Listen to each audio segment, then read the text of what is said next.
Welcome to our channel. Today we how to use CosmoLex for law firm accounting, full guide step by step clearly. To use CosmoLex for law firm accounting, start by logging into your CosmoLex account. Upon logging in, navigate to the dashboard to familiarize yourself with the layout. Click on the Accounting tab located in the main menu. Select Chart of Accounts to review your existing accounts or to create new ones. To add a new account, click on the Add Account button.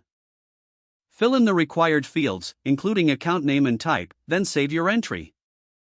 Next, go back to the Accounting tab and click on Recording Transactions.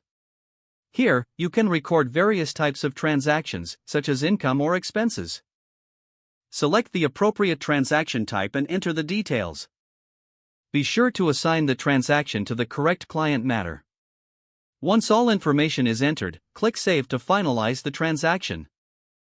To manage client trust accounts, head to the Trust Accounting section. You can view current balances and transaction histories for each client. For billing, go to the Billing tab to create invoices. Select the client and choose the applicable services and rates. Generate the invoice and review it before sending it out.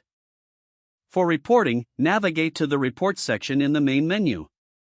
You can customize reports for income, expenses, and overall financial health. Select the desired report type and set your date range. Once generated, you can export these reports for external use. Regularly check the dashboard for any outstanding invoices or pending tasks. To set up reminders for billing or follow-up tasks, go to the Tasks tab. Create a new task and assign it a due date and priority level. For client management, use the Clients tab to add or edit client information. Maintain accurate records to streamline your relationships with clients.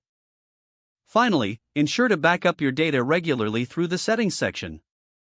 Follow these steps consistently to efficiently manage your law firm's accounting with CosmoLex. If the page does not load, refresh the browser or try again in a private or incognito window. Make sure you are using the correct email address, then retype it carefully to avoid small typos. Don't forget to like this video and subscribe to our channel for more step-by-step tech guides.